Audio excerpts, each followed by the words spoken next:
So now we are going to discuss some numericals. First numerical is in front of you.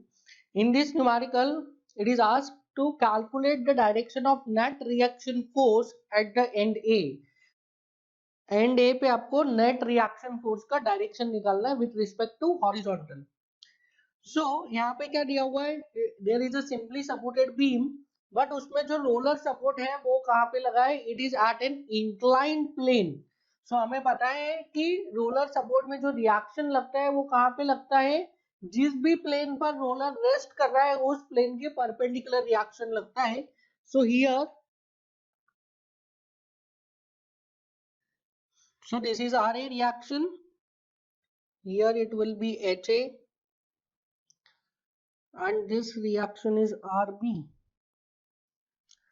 So RA reaction आ गया, HA reaction लगेगा और RB reaction लगेगा. So can we calculate the value of reaction at point A? So I can apply sigma mz about point B is 0. Now this beam is in condition of static equilibrium और इस beam पे मैं moment equilibrium लगा सकता हूँ किसी भी point के अबाउट, बट मैं ये बी पॉइंट के अबाउट मोमेंट इक्विलिब्रियम क्यों लगा रहा हूँ, बिकॉज अगर मैं बी पॉइंट के अबाउट मोमेंट इक्विलिब्रियम लगाऊंगा तो दो फोर्स वैनिश हो जाएंगे, one is RB and other is H A. So अगर बी पॉइंट के अबाउट मोमेंट इक्विलिब्रियम लगाए तो आरबी भी वैनिश हो जाएगा, एच ए भी वैनिश हो जाएगा, मुझे डायरेक्टली आर ए की वैल्यू मिल जाएगी.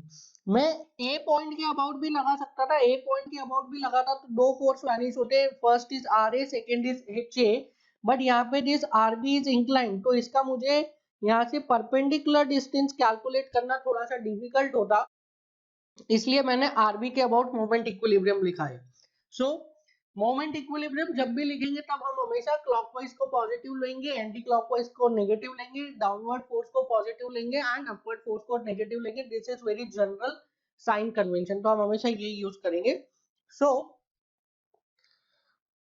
Sigma mz about point b equals to 0 लिखते हैं अबाउट दिस पॉइंट. सो इस पॉइंट के अबाउट सबसे पहला फोर्स है this ra tries to rotate in clockwise direction, so I will write plus ra into l. Distance from b is, distance of ra from b is l. उसके बाद जो second force लगेगा that is this 2t will rotate the beam in anti-clockwise direction and the distance is l by 2. So I will write ra into l minus 2t into l by 2. This is equals to how much? 0. So from here I will get the value of ra is t. Now I can write sigma summation of all the forces in vertical direction is equals to 0. So I can write sigma fv is equals to 0. So vertical direction में कौन कौन से force लगेंगे, one is R A, second is ये जो R B है इसका एक कंपोनेंट लगेगा like this. So R B का एक कंपोनेंट इधर आ जाएगा, this is R B cos 45 and this is rb sin 45. So I can write ra plus rb cos 45, this is equals to how much, 2, or you can say minus 2 is equals to 0. So यहाँ से क्या आ जाएगा, RA का value तो हमें पता है, RA is 1, 2t है क्या, 2t आ जाएगा यहाँ पे. RA is t plus RB cos 45 is equals to minus 2t is equals to 0. So यहाँ से आ जाएगा RB cos 45 is equals to t. So RB cos 45 t आ गया है, that means RB sin 45 भी कितना हो जाएगा, RB sin 45 is also equals to t, because cos 45 is equals to what, sin 45. So I can write now sigma fy is equals to 0 मैं लिख सकता हूँ. So summation of all the forces in horizontal direction is equals to 0 I can write. So horizontal direction में देखिए कौन कौन से force लग रहे हैं, it is HA and RB sin 45. तो horizontal direction के लिए मैं हमेशा साइन कन्वेंशन रखूंगा, positive x direction is positive, negative x direction is negative. So it is HA minus RB sin 45 is equals to 0. So HA की value कितनी आ जाएगी, RB sin 45 के बराबर, तो HA कितना हो जाएगा, T. सो यहाँ पे अगर मैं बात करूँ एट पॉइंट ए पे अगर मैं बात करूँ तो RA कितना आ गया है, RA is equals to T and HA is equals to T, दोनों T आ गए. सो इन दोनों का आर एच ए का जो रिजल्टेंट फोर्स आएगा यहाँ पे दैट इज आर, उस आर का थीटा फ्रॉम हॉरिजॉन्टल कितना होगा, this is theta, so I can write theta is equals to tan inverse, theta is equals to tan inverse perpendicular upon base, perpendicular is RA and base is HA, but RA HA की value बराबर है, so tan inverse 1 this is equals to 45 degree, so the answer is 45 degree, the answer is 45 degree. Now इस तरीके से हम disease हमने क्या किया है, बाय कन्वेंशन सॉल्व किया है। सबसे पहले हमने रिएक्शंस निकाली, कहाँ पे पॉइंट पे रिएक्शन निकाली, दैट इज आर ए निकाला, एच ए निकाला, और उन दोनों जो फोर्सेस है उनका रिजल्टेंट का हमने इंक्लिनेशन निकाला from the horizontal, that is theta is equals to tan inverse R A upon H A से हमने क्या किया, इंक्लिनेशन निकाला रिजल्टेंट फोर्स का। नाउ ये जो हमने प्रोसीजर अडॉप्ट किया है, ये प्रोसीजर जो अडॉप्ट किया है दिस इज बाय कन्वेंशन, हमने लॉन्ग प्रोसीजर अडॉप्ट किया है जो सिस्टमैटिक प्रोसीजर अडॉप्ट करना चाहिए, बट यहाँ पे हम क्या कर सकते हैं, यहाँ पे हम एक शॉर्ट ट्रिक लगा सकते हैं। देखिए हम किस टाइप से शॉर्ट ट्रिक लगा सकते हैं। So I am deleting, I hope आपने कॉपी कर लिया होगा, नहीं किया है तो आप कर लीजिए। Now I am deleting this. Now देखिए इसमें हम कैसे डायरेक्ट शॉर्ट ट्रिक लगा सकते हैं। नाउ अगर इस बीम को मैं ट्रांसफॉर्म करूं, इस बीम को मैं ट्रांसफॉर्म करूं लाइक दिस, सो इसका अगर मैं लाइन डायग्राम बनाऊं, so here at point A कौन कौन से फोर्स लग रहे हैं, it is R A and H A लग रहा है। यहाँ पे एक एक्सटर्नल फोर्स लग रहा है that is 2t, and here again क्या लग रहा है, यहाँ पे लग रहा है आर बी। नाउ इस आर बी को अगर मैं रिजॉल्व करूं तो मुझे क्या मिल रहा है, I will write this RB sin 45 and this is RB cos 45. Now RB को अगर मैंने रिजॉल्व कर लिया है RB sin 45 and RB cos 45 में, that means मैं RB को अब यहाँ पे हटा सकता हूँ।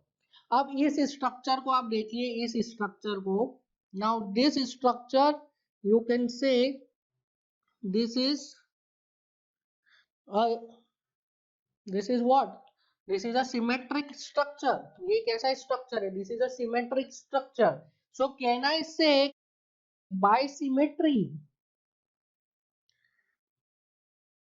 RA is equals to RB cos 45 is equals to how much, is equals to 2t by 2, that is t, and we know that RB cos 45 is equals to RB sin 45 because cos 45 and sin 45 की value क्या होती है, it is same, this is equals to how much, ये दोनों बराबर है, तो अगर RB cos 45 की वैल्यू t है तो RB sin 45 की वैल्यू भी t हो जाएगी, एंड यहाँ से हमें डायरेक्टली दिख रहा है by sigma F H is equals to 0, इससे हम लिख सकते हैं H A is equals to RB sin 45, this is also equals to t।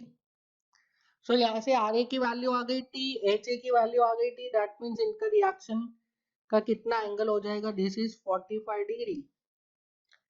Now this is again एक ट्रिक है, और इसके अलावा there is one more trick, वो देखिए आप यहाँ पे देखिए एट द एंड बी पे देखिए आप, एंड बी पे जो रिएक्शन लग रहा है वो कैसा लग रहा है, this is the reaction is acting like this at 45 degree, and हमने अभी बोला that this structure is symmetrical, that means A पे भी कैसा रिएक्शन लगेगा, ए पे भी रिएक्शन लगेगा एट 45 डिग्री, तो आप डायरेक्टली 45 डिग्री आंसर डिनोट कर सकते थे। ठीक है, there is no need of this long solution, but आपको समझाने के लिए हमने पूरा सॉल्व करके बताया, बट ये जो क्वेश्चन था direct simple one step question था, इसमें भी देयर इज शॉर्ट ट्रिक, आप सिमेट्री से डायरेक्टली लिख सकते थे कि अगर बी पे जो रिएक्शन है, बी पे रिएक्शन 45 डिग्री पे लग रहा है तो ए पे भी रिएक्शन कैसा लगेगा, 45 डिग्री पे ही लगेगा, because the structure is a symmetrical structure, so directly आप इसका आंसर बता सकते थे। Now move on to the next numerical, for a loaded structure shown below the reaction at end A is given by, now ये numerical आपसे होना चाहिए, this is a easy numerical, आप वीडियो पॉज करके solve करिए। सो यहाँ पे मैं रिएक्शन अज्यूम कर रहा हूँ, this is HA, this is RC, and यहाँ पे लगेगा एक रिएक्शन दैट इज HC। सो हमको क्या पूछा है यहाँ पे, रिएक्शन एट एंड ए। अब now this structure, this complete structure is in state of static equilibrium. ये बार बार बोलने की जरूरत नहीं है, this is the condition of what, this is the condition of strength of material. ये स्टैटिक इक्विलिब्रियम में रहेगा ही। सो इसके किसी भी पॉइंट पे मैं मोमेंट इक्विलिब्रियम लिख सकता हूँ, that is sigma mz equals to 0 about any point हम लिख सकते हैं। अब देखिए, अगर मैं ए पॉइंट के about sigma mz equals to 0 लिखूंगा तो मुझे दो अननोन्स मिलेंगे, एक RC एक HC, दो अननोन्स मिलेंगे। सी, अगर मैं सी पॉइंट के about sigma mz equals to 0 लिखूंगा तो मुझे कितने अननोन्स मिलेंगे, दोनों अननोन्स HC RC वानिश हो जाएंगे, सिर्फ HA अननोन मिलेगा।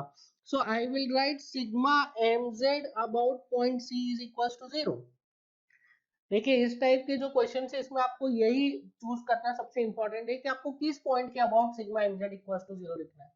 ठीक है, अदरवाइज तो आप कहीं के भी अबाउट लिख सकते हैं, बट उससे आपका कैलकुलेशन लेंदी होगा। अगर आपने सही पॉइंट चूज किया है तो आपका कैलकुलेशन इजी हो जाएगा। हमेशा आप उस पॉइंट के about sigma mz equals to 0 लिखेंगे जिस पॉइंट के about maximum reactions, maximum unknown vanish हो रही है। So I will write sigma mz equals to 0 about point C। तो HA, देखिए ये HA क्या करेगा, this HA will rotate the structure in clockwise direction. So I will write plus HA into length कितनी है, HA से C की length is perpendicular length is L, so plus HA into L। फिर देखिए यहाँ पे ये जो P फोर्स है, दिस P फोर्स स्ट्रक्चर को C पॉइंट के अबाउट कैसा घुमा रहा है, anti clockwise. So I will write minus P, और P फोर्स का लेंथ कितना है C से, that is L/2, minus P into L/2। Now ये जो सेकंड P फोर्स है, दिस P फोर्स, ये P फोर्स C पॉइंट के अबाउट क्या करेगा, स्ट्रक्चर को क्लॉकवाइज रोटेट करेगा। So I will write plus P into, and ये वाला जो P है इसका लेंथ भी कितना है, L/2। So this is plus P into L/2, this is equal to how much, 0। So PL/2 यहाँ पे कैंसल हो जाएगा, you will get value of HA is equals to 0। so the answer is 0। ठीक है, समझ में आया। This was a very simple numerical, सिर्फ आपको ये पॉइंट चूज करना था कि किस पॉइंट के अबाउट आपको मोमेंट इक्विलिब्रियम लिखना है। This was also a numerical of competitive examination. Next numerical लिखिए, a loaded beam is shown in figure, the magnitude of reaction at A R will be 0 if the value of W is. देखिए इसमें क्या पूछा है कि reaction zero करना है, कहाँ पे, R पे रिएक्शन जीरो करना चाह रहे हैं। तो R पे रिएक्शन को जीरो करने के लिए आपको W की वैल्यू बताने की, W की वैल्यू कितनी होगी जिसकी वजह से R पे रिएक्शन जीरो हो जाएगी। So again I am assuming reaction, this is RR, this is RQ। अब यहाँ पे मैं कोई हॉरिजॉन्टल रिएक्शन नहीं लगा रहा हूँ, बिकॉज देखिए सिस्टम में there is no horizontal force. तो सिस्टम में कोई हॉरिजॉन्टल फोर्स नहीं है तो आपको हॉरिजॉन्टल रिएक्शन लगाने की जरूरत नहीं, that would be equals to 0। Now इसमें देखिए R R and R Q reactions आ रही है। अब मुझे किसकी वैल्यू निकालनी, आर आर की वैल्यू निकालनी। क्वेश्चन में क्या पूछ रहा है, what is the value of reaction at R, that is R R की वैल्यू 0 होना चाहिए। ठीक है, आर आर की वैल्यू को 0 करना है, तो मुझे इक्वेशन किसकी टर्म्स में चाहिए, आर आर की टर्म्स में चाहिए। तो मैं किस पॉइंट के अबाउट मोमेंट इक्विलिब्रियम लगाऊंगा, क्यू के अबाउट, क्योंकि क्यू वैनिश हो जाएगा, सिर्फ इक्वेशन में क्या बचेगा, आर आर। नाउ अब अगर मैं क्यू पॉइंट के अबाउट मोमेंट इक्विलिब्रियम लगाऊंगा तो क्यू के लेफ्ट के भी फोर्सेस लेना है, क्यू के राइट के भी, सारे फोर्सेस लेना है। ठीक है, ये हम ऑलरेडी डिस्कस कर चुके हैं। अगर मेंबर में किसी भी पॉइंट के अबाउट आप मोमेंट इक्विलिब्रियम लगाओगे तो उस मेंबर में जितने भी फोर्सेस है सभी फोर्सेस को लेना है, except in the case of internal hinge। now this roller support, this is not a internal hinge, internal hinge के बारे में हम अच्छे से डिस्कशन कर चुके हैं। ठीक है, तो स्टूडेंट समझते हैं कि this is a internal hinge, ये रोलर जो है इंटरनल हिंज जैसा रहेगा, but this is not a internal hinge. Internal hinge क्या करता है, internal hinge is a joint between two members. ठीक है, and this roller support is a joint between a member and a support. ये क्या करेगा, ये रिएक्शन देगा। इंटरनल हिंज क्या करेगा, इंटरनल फोर्स को रिलीज करेगा, जीरो करेगा। सो यहाँ पे Q के अबाउट जब आप मोमेंट इक्विलिब्रियम लिखेंगे तो लेफ्ट वाले फोर्सेस भी लेंगे, राइट वाले फोर्सेस भी लेंगे। सो लिखिए Q के about sigma mz about point Q is equals to 0. So I will write RR into 6 अब ये आर आर इंटू सिक्स कैसा है, क्यू के अबाउट एंटी क्लॉकवाइज है, anti clockwise, so I will write minus R R into six. और कौन से forces आ रहे हैं, this W into eight, this is in clockwise, so ये क्लॉकवाइज है, so I will write plus W into eight. उसके बाद कौन सा बचा है, 12 किलो न्यूटन, वो क्यू के अबाउट कैसा देगा, एंटी क्लॉकवाइज मोमेंट दे रहा है, anti clockwise, so I will write minus 12 into two, this is equal to how much, 0। So I can write R R into six, R R को उधर ले गया मैं, आर आर को जीरो के उधर ले गया तो आर आर पॉजिटिव हो गया, R R into six, this is equal to how much, 8w minus 24। सो आर आर को क्या लिख सकते हैं, R R is equal to 8w minus 24 by six. Now question में क्या पूछा, what is the value of w, what is the value of w such that R R कितना हो जाए, what is the value of w such that R R zero हो जाए, तो R R को जीरो पुट कर दीजिए, this is equal to zero, you will get the value of w, w is equals to 24 by 8, this is equals to 3 kilonewton, so the answer is C, 3 kilo Newton. Simple numerical था, इसमें आपको बस ये समझना है, ये ध्यान रखना है कि ये जो रोलर है, this roller is a support, this is not internal hinge, ठीक है। स्टूडेंट क्या समझते हैं, इंटरनल इन बिटवीन लगा है तो this is a internal hinge, this is not a internal hinge. Next numerical देखिए, this is a good numerical, आप वीडियो पॉज करके सॉल्व करिए इसको। The reactive moment at point A of the beam shown in figure, so point A पे क्या पूछा है आपसे, रिएक्टिव मोमेंट पूछा है। अब देखिए ये जो स्ट्रक्चर है, ये इसमें कितने रिएक्शन है, सो तीन रिएक्शन यहाँ पे आ गए, पॉइंट ए पे कितने रिएक्शन आ गए, तीन, पॉइंट बी पे कितने रिएक्शन है, एक, टोटल रिएक्शन कितने हो गए, चार, नंबर ऑफ कंडीशंस कितनी हमारे पास, सिर्फ तीन। सो यहाँ पे तीन रिएक्शन, यहाँ पे एक रिएक्शन, टोटल चार रिएक्शन, बट कंडीशन तो तीन ही है हमारे पास, तो दिस इज इनडिटर्मिनेट, ठीक है, ये इनडिटर्मिनेट है कि नहीं, नहीं, this is not an indeterminate, क्योंकि यहाँ पे क्या लगा है, इंटरनल हिंज लगा है, internal hinge. Now internal hinge क्या करेगा, हमको एक एडिशनल इक्वेशन देता है, ठीक है, इंटरनल हिंज क्या देता है, हमको एक एडिशनल इक्वेशन देता है, and due to that additional equation क्या कर सकते हैं, हम इस स्ट्रक्चर को सॉल्व कर सकते हैं, हमारे पास एक एडिशनल इक्वेशन आ गई, चार इक्वेशन, चार अननोन, इजीली सॉल्व कर सकते हैं। नाउ अब हमसे इस क्वेश्चन में क्या पूछा है, इस क्वेश्चन में पूछा है सिर्फ और सिर्फ reaction at reactive moment at point ए, और कुछ नहीं पूछा है, तो हम हमारा मोटिव भी यही रखेंगे, क्या कि हमें रिएक्टिव मोमेंट निकालना है पॉइंट ए पे। सो पॉइंट ए पे रिएक्टिव मोमेंट अज्यूम कर लीजिए, suppose this is M A, मैंने अज्यूम कर लिया, this is R A and this is R B. अब यहाँ पे क्या एडवांटेज है हमारे पास, यहाँ पे हमारे पास एडवांटेज है इंटरनल हिंज का।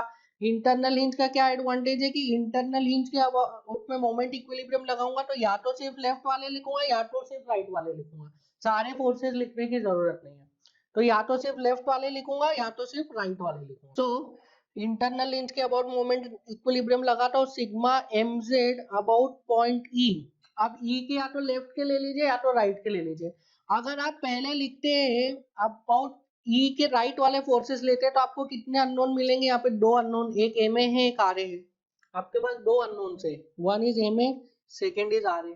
तो अगर ई के अबाउट आप राइट वाले फोर्सेस को इक्वल टू जीरो लिखेंगे तो आपको उससे कुछ मिलने वाला नहीं, क्योंकि दो अननोन, एक इक्वेशन, कुछ नहीं मिलेगा।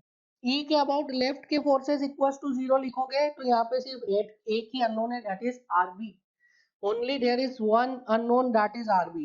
so क्या करेंगे हम, E लेफ्ट वाला पहले लिखेंगे equation, so sigma mz equals to 0 about point E left, लिखिए कितना आता है, so यहाँ पे देखिए this RB into how much, ये कैसा दे रहा है, clockwise, so RB clockwise moment दे रहा है, so प्लस RB, कितनी डिस्टेंस है ई पॉइंट से आरबी की, this is 7.5, so plus RB into 7.5 clockwise. फिर देखिए दूसरा कौन सा फोर्स है, 4 किलो न्यूटन, ये कैसा दे रहा है, एंटी क्लॉकवाइज, सो माइनस 4 इंटू, अब ये 4 किलो न्यूटन का जो लोड है इसका डिस्टेंस कितना है, दिस इज 5, तो माइनस 4 इंटू 5। तीसरा कौन सा फोर्स है, again a force of 4 kilo Newton, and ये जो 4 किलो न्यूटन का लोड है ये भी क्या करेगा, एंटी क्लॉकवाइज मोमेंट दे रहा है ई के about, so again minus 4 into, ये जो दूसरा वाला 4 किलो न्यूटन है इसका डिस्टेंस कितना है, that is 2.5, so minus 4 into 2.5 this is equal to how much, 0। So यहाँ से 4 आप कॉमन ले लीजिए, 4 को आपने कॉमन ले लिया, 5 प्लस 2.5 इज 7.5, 7.5 से 7.5 कैंसिल हो गया, you will get the value of RB is equal to 4 kilo newton. RB की वैल्यू कितनी आ गई आपकी, 4 किलो न्यूटन। Now RB की वैल्यू आ गई, now you can easily calculate value of RA, summation of all the forces in vertical direction is equals to 0. So I can write RA plus RB minus 4 is 0. हमने sign convention लिया था, upward force positive, downward force negative. So यहाँ से RB की value आपको पता है, RB is 4. So RA plus 4 minus 4 is 0. So plus 4 minus 4 cancel हो गए, RA कितना आ गया, 4 kilo Newton. So from here you will get the value of RA is 4 kilonewton, RB भी 4 kilonewton है।